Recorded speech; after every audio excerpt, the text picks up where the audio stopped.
Good morning student. Solution के बारे में पढ़ रहे थे। सॉल्यूशन में हमने कोलिगेटिव प्रॉपर्टीज के बारे में पढ़ रहे थे, जिसमें मैंने आपको वाष्प दाब में अवनमन बता दिया था, यानी कि लोअरिंग इन वेपर प्रेशर हमने डिस्कस कर लिया था। आज हम डिस्कस करेंगे नेक्स्ट कोलिगेटिव प्रॉपर्टी, कवंथनांक में उन्नयन, एलिवेशन ऑफ बॉइलिंग पॉइंट। तो पहले हम देख लेते हैं कि कवंथनांक क्या होता है, यानी बॉइलिंग पॉइंट से क्या मतलब होता है। देखिए, कवंथनांक का मतलब ये होता है कि किसी भी द्रव्य का वह ताप, यानी कि वह ताप जिस पर किसी भी द्रव्य की वेपर के द्वारा उसकी सतह पर लगाया गया जो वाष्प दाब है, वेपर प्रेशर है, वो 1 एटमॉस्फेरिक प्रेशर के इक्वल हो जाए, वही क्या कहलाता है, उस द्रव्य का कवंथनांक कहलाता है। यानी वह ताप जिस पर किसी द्रव्य की वाष्प के द्वारा उसकी सतह पर लगाया गया जो वाष्प दाब है वो 1 एटमॉस्फेरिक प्रेशर के इक्वल हो जाए, तो उस ताप को उस द्रव्य का कवंथनांक बिंदु कहा जाता है। जब किसी भी शुद्ध विलायक में अपन कोई वाष्पशील विलेय घोल देंगे, अवाष्पशील विलेय घोल देंगे, जब अवाष्पशील विलेय घोल देंगे तो जो विलयन बनेगा, उस विलयन में हम जानते हैं कि उसके सरफेस पे जो वाष्पशील विलायक के कण भी उपस्थित रहेंगे और अवाष्पशील विलेय के कण भी उपस्थित रहेंगे, और जिसकी वजह से क्या होगा कि वे उसी टेम्परेचर पर, यानी जितना टेम्परेचर शुद्ध अवस्था में विलायक को दिया जा रहा था, शुद्ध अवस्था में विलायक का जो बॉइलिंग पॉइंट था, उतना ही टेम्परेचर अगर हम देंगे तो क्या होगा कि वेपर उतनी मात्रा में नहीं बनेगी जितनी शुद्ध अवस्था में विलायक में बन रही थी। क्यों नहीं बनेगी? क्योंकि सतह पे क्या है, वाष्पशील कण भी उपस्थित है और अवाष्पशील कण भी उपस्थित है। तो हम क्या करेंगे, टेम्परेचर इंक्रीज करेंगे और टेम्परेचर इंक्रीज करते जाएंगे, और एक ऐसी सिचुएशन आएगी कि ये जो विलयन है, इसकी वेपर के द्वारा इसके सरफेस पे लगाया गया जो वाष्प दाब होगा वो क्या होगा, 1 एटमॉस्फेरिक प्रेशर के इक्वल हो जाएगा। वो जो होगा वो इस विलयन का बॉइलिंग पॉइंट कहलाएगा। कुल मिला के मेरा कहने का मतलब ये है कि अगर किसी विलयन में अवाष्पशील विलेय उपस्थित है तो उस विलयन का जो बॉइलिंग पॉइंट होगा, वो जो कवंथनांक बिंदु होगा, वो शुद्ध विलायक की अपेक्षा क्या हो जाता है, बढ़ जाता है, जिसे कवंथनांक में उन्नयन कहते हैं। ठीक है, तो यहाँ पे हम देख रहे हैं कि जितना हम वो वेपर प्रेशर कम है, मतलब अब जैसे मान लीजिए ये जो वाटर था यहाँ पे 100 डिग्री सेल्सियस पे उबल रहा था, यहाँ पे अपन ने देखा कि 100 डिग्री सेल्सियस इसका बॉइलिंग पॉइंट था, यानी 100 डिग्री सेल्सियस पे वाटर की जो वेपर थी वो सरफेस पे जो वेपर प्रेशर क्रिएट कर रही थी वो 1 एटमॉस्फेयर के इक्वल थी। लेकिन जब सॉल्यूशन तैयार किया अवाष्पशील विलेय खोलकर हमने ये जो एक्वस सॉल्यूशन तैयार किया, इस एक्वस सॉल्यूशन में तो हम टेम्परेचर 100 डिग्री से इंक्रीज करेंगे, तब जाके उसकी सॉल्यूशन की वेपर के द्वारा जो वेपर प्रेशर क्रिएट होगा वो 1 एटमॉस्फेयर प्रेशर के इक्वल होगा।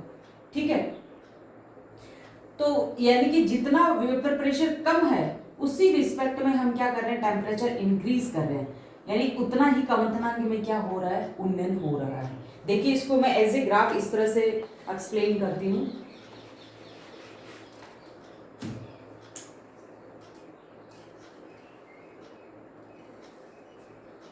यहां पे मैंने लिया वेपर प्रेशर,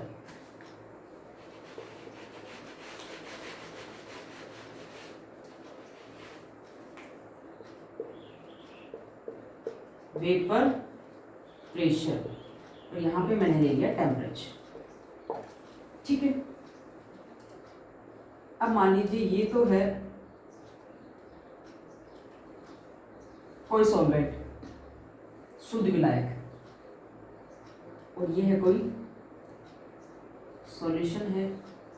दो सॉल्यूशन बना लिए मैंने अलग अलग कंसंट्रेशन की, यानी विलेय का जो अमाउंट था वो एक शुद्ध विलायक में अलग अलग घुला, अपन ने 2 तरह के कंसंट्रेशन के सॉल्यूशन बना लिए। ये क्या है, सॉल्वेंट है, विलायक है, ये सॉल्यूशन फर्स्ट और ये सॉल्यूशन सेकंड। ठीक है, एक फिक्स टेम्परेचर जिसे हम बॉइलिंग पॉइंट कहते हैं, इस बॉइलिंग पॉइंट पर अगर हम इन तीनों लिक्विड्स का वेपर प्रेशर चेक करें तो बॉइलिंग पॉइंट पे ये जो शुद्ध विलायक होगा, इस शुद्ध विलायक के बॉइलिंग पॉइंट पे क्या होगा, इसका जो वेपर प्रेशर होगा, ये जो P होगा, ये किसके इक्वल हो जाएगा, एटमॉस्फेरिक प्रेशर के इक्वल हो जाएगा। जबकि इस टेम्परेचर पर सॉल्वेंट सॉल्यूशन फर्स्ट और सॉल्यूशन सेकेंड का जो वेपर प्रेशर होगा वो क्या होगा, P1 P2 होगा। यानी सॉल्यूशन फर्स्ट जो होगा वो इसी टेम्परेचर पर जो शुद्ध विलायक का जो कवंथनांक है उस कवंथनांक बिंदु पर उसका वेपर प्रेशर P1 होगा, और जो सॉल्यूशन सेकंड है जो ज्यादा कंसंट्रेशन वाला है जिसमें एवास्टिल विलय अपन ने और भी ज्यादा खोला है उसका जो वेपर प्रेशर होगा वो कम होकर कितना हो जाएगा, P2 हो जाएगा। अब हम क्या करेंगे, टेम्परेचर को इंक्रीज करेंगे। ठीक है, इस तरीके से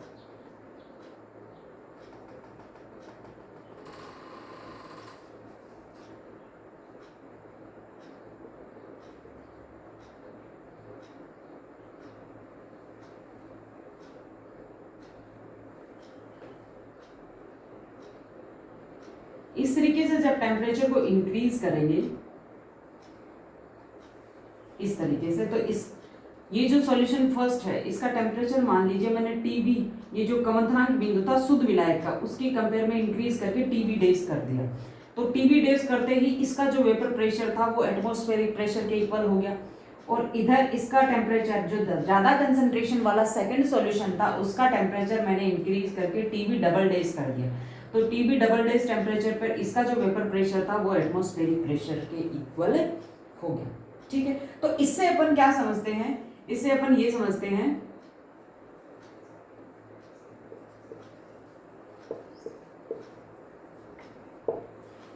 इसे हम समझते हैं कि देखिए जितना ये जो कवंथनांक बिंदु था इससे इतना टेम्परेचर एक्स्ट्रा दिया सॉल्यूशन फर्स्ट को, तब जाके उसका जो वेपर प्रेशर था वो एटमॉस्फेरिक प्रेशर के इक्वल हुआ। यानी इतना इंक्रीमेंट हमने किया तब जाके ये जो वाष्प दाब में कमी थी ये पूरी हुई। इसी तरह से इस शुद्ध सॉल्वेंट की बजाय ये जो सॉल्यूशन सेकंड है इसका टेम्परेचर हमने इतना इंक्रीज किया जिसकी वजह से इतना जब टेम्परेचर इंक्रीज किया तब जाके इसके जो वाष्प दाब में कमी थी P की कंपेयर में P2 काफी कम है ना, ये जो वाष्प दाब में कमी थी ये कवर हुई। यानी कुल मिला के मेरा कहने का मतलब ये है कि जो कवंथनांक में उन्नयन है वो वाष्प दाब में कमी के डायरेक्टली प्रोपोर्शनल होता है। जितना वाष्प दाब कम होगा उस वाष्प दाब को रिकवर करने के लिए उतना ही अपने को टेम्परेचर बढ़ाना पड़ेगा, और जिसकी वजह से विलयन का जो टेम्परेचर कवंथनांक बिंदु होगा वो विलायक के कवंथनांक बिंदु की कंपेयर में क्या होता जाएगा, ज्यादा हो जाएगा, और जिस वजह से वो जो टेम्परेचर डिफरेंस है जिसे हम कवंथनांक में उन्नयन कह रहे हैं वो उतना ही ज्यादा होगा। यानी कुल मिला के मैं कह सकती हूँ कि del TB directly proportional to क्या होगा, डेल पी वाष्प दाब में अवनमन के। ठीक है,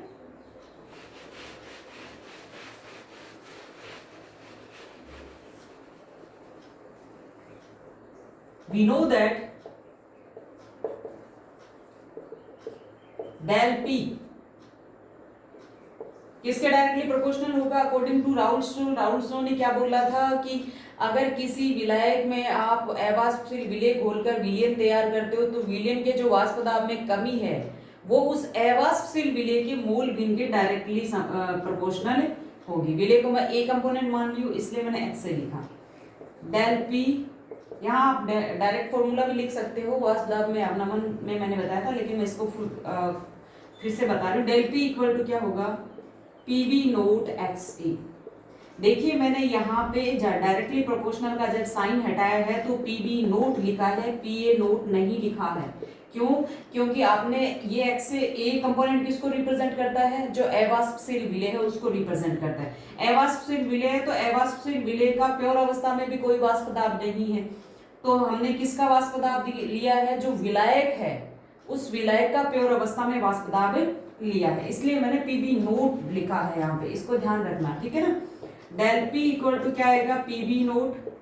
अक्षय का मतलब क्या होता है, अक्षय का मतलब हम लिखते हैं Na प्लस Nb, यानी उस विलय के मोल बटा सॉल्यूशन के कुल मोल। इसको हम ऐसे भी लिख सकते हैं small n upon capital N, एक ही बात है, विलय के मोल बटा सॉल्यूशन के टोटल मोल।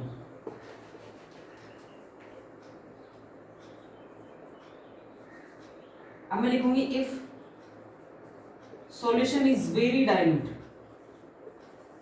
अगर हमने जो सॉल्यूशन लिया है वो बहुत ही डाइल्यूट है तो उस कंडीशन में क्या होगा कि ये जो Na प्लस Nb है, सॉल्यूशन में विलेय के जो मोल हैं उनको हम क्या मान सकते हैं, नेग्लेजिबल मान सकते हैं। तो Na प्लस Nb को क्या लिख सकते हैं, Na या फिर क्या लिख सकती हूँ, Na की जगह क्या लिख सकती हूँ, Ma इंटू नीचे आएगा तो ये ऊपर चला जाएगा Mb, यानी विलेय के मोल क्या होंगे, विलेय की ग्राम्य मात्रा बट्टा विलायक की ग्राम्य मात्रा बट्टा विलायक का अनुभाग। ये वैल्यू यहाँ पे पुट करूंगी तो क्या आएगा, del P equal to PB not sorry WA upon MA into MB upon WB। ठीक है, अब ये यहाँ पे रखेंगे, मान लीजिए इक्वेशन फर्स्ट है, put the value of del P in equation first. तो क्या आएगा, del TB directly proportional to del P की जगह हम क्या लिख देंगे, PB not WA upon MA into MB upon WB। ठीक है, अब ये ध्यान रखना कि बुक्स में आपको ऐसे भी मिल सकता है, जैसे WA की जगह ओनली W लिखा होगा लेकिन स्मॉल लिखा होगा, MA की जगह M लिखा होगा लेकिन स्मॉल लिखा होगा, इस तरीके से।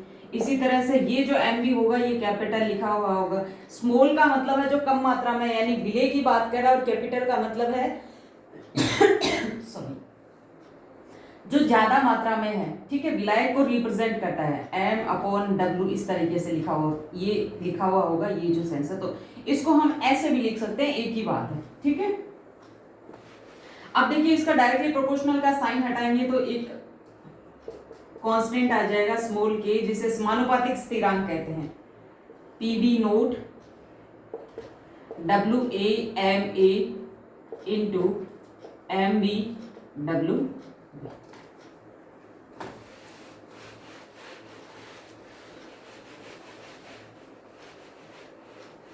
अब देखिए यहाँ पे ये जो स्मॉल k है ये क्या है, एक समानुपातिक स्थिरांक है।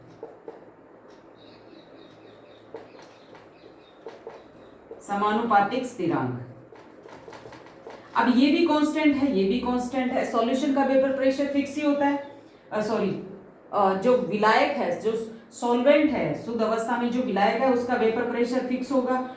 k वैसे ही समानुपातिक स्थिरांक है, जो विलायक है Mb उसका अणुभार भी फिक्स होगा। ठीक है, तो हम इन तीनों को कांस्टेंट मान के चले, कांस्टेंट है इन तीनों को, तो एक न्यू कांस्टेंट मान सकते हैं इनकी जगह, स्मॉल k PB नोट और MB की जगह। तो मैं क्या लिखूंगी, डेल TB इक्वल टू, इन तीनों की जगह एक अदर कांस्टेंट मानूंगी कैपिटल K। तो एक और ये तीनों आ गए, इन तीनों की जगह कैपिटल K मान लिया मैंने, न्यू कांस्टेंट है ये WA अपॉन MA, और नीचे क्या आ जाएगा W, इस तरीके से। ठीक है, ये जो कांस्टेंट है इसे हम कहते हैं boiling constant. Here capital K equal to क्या है, boiling constant, boiling point constant, कवंथनांक बिंदु स्थिरांक, या फिर कहूं एलिवेशन कांस्टेंट। ठीक है, अब यहां देखिए WA अपॉन MA, यानी ये विलेय के मोल को रिप्रेजेंट करता है ना, विलेय की ग्राम में मात्रा बटा विलेय का अनुपात। तो हम लिख सकते हैं कि if WA upon MA equal to Na equal to 1 mole, यानी कि विलेय के अगर 1 मोल है, और WB इक्वल टू क्या है, 1 ग्राम। WB क्या है, विलायक की ग्राम में मात्रा है, तो क्या हो जाएगा, डेल TB इक्वल टू क्या आ जाएगा, K आ जाएगा। तो हम क्या कह सकते हैं कि अगर 1 ग्राम विलायक में 1 मोल अवाष्पशील विलेय घोला जाए तो विलियम के कवंथनांक में जो भी उन्नयन होगा वो कवंथनांक में उन्नयन बॉइलिंग पॉइंट कांस्टेंट या एलिवेशन कांस्टेंट के इक्वल होगा। थ्योरेटिकली ये पॉसिबल है, लेकिन अगर प्रैक्टिकली देखा जाए तो 1 ग्राम विलायक में 1 मोल विलेय घोलना आसान नहीं होता है। इसलिए हम क्या करते हैं कि विलायक का हम क्या लेते हैं, विलायक का हम 1000 ग्राम लेते हैं। सो WA/MA इज इक्वल टू, तो हम 1 मोल ही लेंगे, लेकिन ये जो WB है इसकी जगह 1 ग्राम की जगह क्या ले लेते हैं अपन, 1000 ग्राम ले लेते हैं।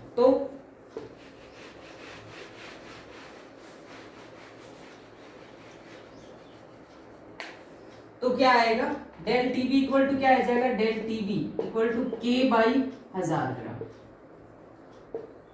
डेल टीबी के इक्वल कब हो रहा था, जब हमने विलायक का जो अमाउंट था वो 1 ग्राम माना। जब अपन विलायक का अमाउंट 1000 ग्राम ले रहे हैं तो यहाँ नीचे क्या आ जाएगा, 1000 ग्राम आ जाएगा। ठीक है, तो इसको एक न्यू कांस्टेंट नाम दे देते हैं, इजिकल टू KB। तो K इजिकल टू हो जाएगा 1000 KB। ये जो KB है, ये जो न्यू कांस्टेंट आया ना KB का मतलब होता है molar elevation point, elevation constant, molar elevation constant, या फिर मैं ये कहूं molar boiling point constant, molar boiling point constant. यहाँ पे हमने क्या किया है कि 1 ग्राम विलायक की बजाय 1000 ग्राम विलायक लिया है, ताकि हम विलेय की जो कंसंट्रेशन है उसको मोलेलिटी के सेंस में रिप्रेजेंट कर सकें। ठीक है, इसलिए मैंने क्या किया, 1 ग्राम की जगह 1000 ग्राम लिया, और डेल टीबी डिवाइडेड बाय क्या आ गया, 1 ग्राम की जगह अगर 1000 ग्राम लोगे तो WA का जो वैल्यू है वो रख दिया यहाँ पे 1000। तो इसे एक न्यू कांस्टेंट नाम दे दिया KB मतलब मोलर एलिवेशन कांस्टेंट या फिर मोलर बॉइलिंग पॉइंट कांस्टेंट। और इसका और मोलर जो एलिवेशन कांस्टेंट है और एलिवेशन कांस्टेंट है उसका ये रिलेशन होता है। इस रिलेशन को हम जो पहले इक्वेशन लिखी थी उसमें पुट करेंगे।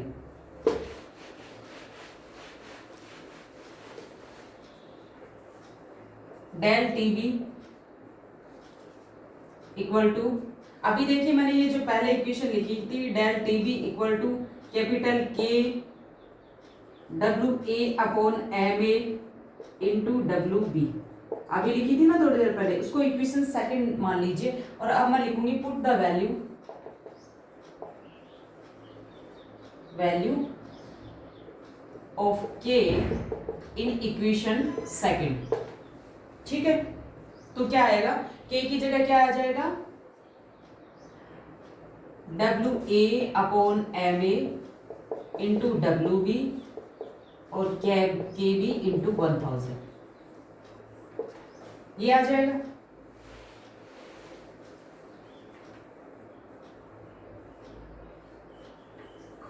इस फॉर्मूले की हेल्प से हम क्या ज्ञात करते हैं, कवंथनांक में उन्नयन ज्ञात करते हैं। और इसी फॉर्मूले की हेल्प से हम क्या ज्ञात करेंगे, कवंथनांक में उन्नयन की हेल्प से मोलिकुलर वेट ज्ञात करेंगे सॉल्यूट का। तो हम लिख सकते हैं सॉल्यूट का मोलिकुलर वेट यानी MA इजिकल टू क्या आ जाएगा, MA इजिकल टू आएगा डेल टीबी, सॉरी इधर चला गया ये इधर आ गया, तो WA into KB into 1000 divided by WB into del TB, इस तरीके से। ठीक है, यानी कवंथनांक में उन्नयन की हेल्प से विलेय का अणुभार हम इस फॉर्मूले की हेल्प से ज्ञात करेंगे। अब देखिए ये जो फॉर्मूला था, इक्वेशन जो थर्ड थी, इस इक्वेशन में आप देखिए विलेय के मोल इसमें प्रेजेंट है, विलायक की विलायक के ग्राम्स में प्रेजेंट है।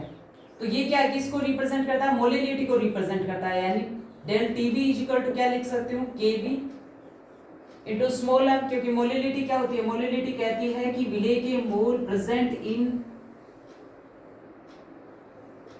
1 kg सॉल्वेंट।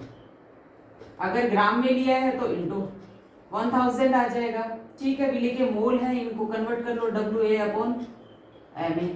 तो ये जो है ये किसको रिप्रेजेंट करता है, मोलिलिटी को रिप्रेजेंट करता है। तो del TB equal to KB into M लिख सकते हैं, या फिर लिख सकती हूँ del TB directly proportional to molality. इसका मतलब क्या हुआ, इसका मतलब ये हुआ कि जब किसी विलयन में अवाष्पशील विलय उपस्थित होता है तो विलयन के जो कवंथनांक बिंदु में इंक्रीज होता है, जो विलयन का जो कवंथनांक में उन्नयन होता है, वो कवंथनांक में उन्नयन उस विलयन में उपस्थित विलय की मोलल सांद्रता के डायरेक्टली प्रोपोर्शनल होगा। ठीक है।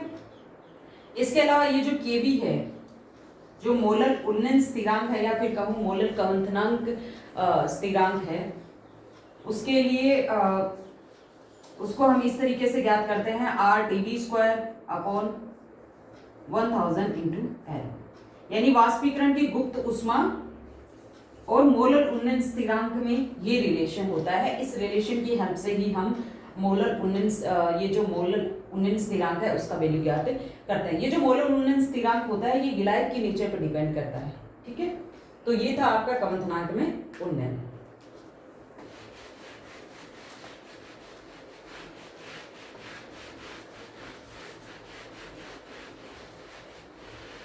Thank you.